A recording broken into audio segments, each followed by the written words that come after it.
இது சொல்லிட்டு எடுக்கலாம். இது பார்த்தீங்கன்னா வேக்சிங் ஸ்ட்ரிப்ஸு. இதில் பார்த்தீங்கன்னா ஒரு சைடு ரொம்ப ரஃப்பாக இருக்கும், ஒரு சைடு பார்த்தீங்கன்னா ரொம்ப சாஃப்டாக இருக்கும்.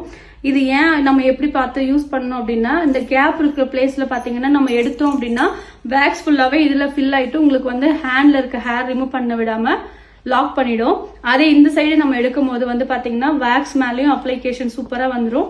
ப்ளஸ் ஹேரையும் சேர்த்து ஒட்டி விட்டதுனால நம்ம எடுக்கிறது ஈஸியாக இருக்கும். ஸோ இந்த மாதிரி நார்மலாக அப்ளை பண்ணிவிட்டு நம்ம மேலே ஸ்டிக் பண்ணதுக்கப்புறம் நல்லா தேய்ச்சிடணும். கையை நல்லா தேய்க்காம நம்ம எடுத்தோம் அப்படின்னா ஹேர் வராது. ஸோ இந்த அளவுக்கு தேய்ச்சதுக்கப்புறம் ஸ்டிப்ஸை ஹோல்ட் பண்ணிட்டு எடுத்துடலாம். கிட்ட வந்து காமிடா. ஒரே ஹேர் இல்லாமல் பார்த்தீங்கன்னா பக்காவாக ரிமூவ் ஆயிருக்கா. அடுத்து ஃபுல்லாகவே எடுத்துடலாம்.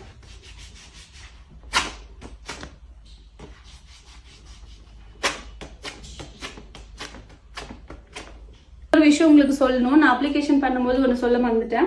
ஹேர் க்ரோத் எந்த சைடு இருக்கோ அதுக்கு ஆப்போசிட்ல நம்ம வேக்ஸ் அப்ளை பண்ணக்கூடாது. ஹேர் க்ரோத்தோட சேம் ரூட் சைடு நம்ம ஃபாலோ பண்ணி தான் வந்து நம்ம வேக்ஸே அப்ளை பண்ணணும். அப்பதான் நம்ம இந்த ஸ்ட்ரிப்ஸ் ஒட்டிட்டு ஆப்போசிட்ல எடுக்கும் போது ஹேர் சீக்கிரமா ரிமூவ் ஆயிடும். இப்போ அகைன் நீங்க பாருங்க, இந்த சைடுலாம் பாத்தீங்கன்னா ஹேர் க்ரோத் இந்த ஷேப்ல தான் இருக்கு. ஸோ நம்ம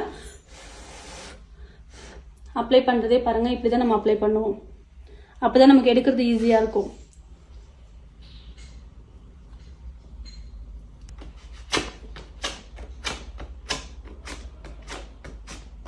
இந்த மாதிரி ஃபாலோ பண்ணும்போது ஒரு ஹேர் மிஸ் ஆகாம எல்லாமே கிளியரா வந்துடும். பிளஸ் பாத்தீங்கன்னா இந்த வேக்ஸ் பண்ணோம் அப்படின்னா டேன் எவ்வளவு இருந்தாலுமே கிளியரா உங்களுக்கு ரிமூவ் ஆயிடும். இதுல பாருங்க எவ்வளவு டேன் வந்திருக்குன்னு. அது இல்லாம ஹேண்டும் பாத்தீங்கன்னா வேக்ஸ் பண்ணதுக்கு அப்புறம் ரொம்ப ஸ்மூத்தா ஆயிடும், சாஃப்டா இருக்கும். ஓகே, நான் இப்போ ஹாஃப் ஹேண்ட் மட்டும்தான் முடிச்சிருக்கேன். கம்ப்ளீட் ஹேண்டும் உங்களுக்கு முடிச்சுட்டு அந்த ஹேண்டுக்கும் இந்த ஹேண்டுக்கும் இருக்க டிஃபரன்சியேஷன் சொல்றேன். இப்போ நம்ம இந்த ஹாஃப் ஹேண்ட் மட்டும் எடுத்திருக்கோம். எடுத்து முடிச்சதுமே என்ன ப்ரொசீஜர்னு பார்த்தீங்கன்னா போஸ்ட் வேக்சிங் ஆயில் சொல்லிட்டு கிடைக்குது. நம்ம அந்த ஆயில் அது ஃப்ளேவர்ஸ் நம்ம சூஸ் பண்ணிக்கலாம். ஸோ ஆயில் போட்டு முடிச்சுட்டு இந்த ஹாஃப் ஹேண்டுக்கும் இந்த ஹாஃப் ஹேண்டுக்கும் இருக்க டிஃபரன்ஸ் நீங்க கிட்ட வந்து பார்க்கலாம்.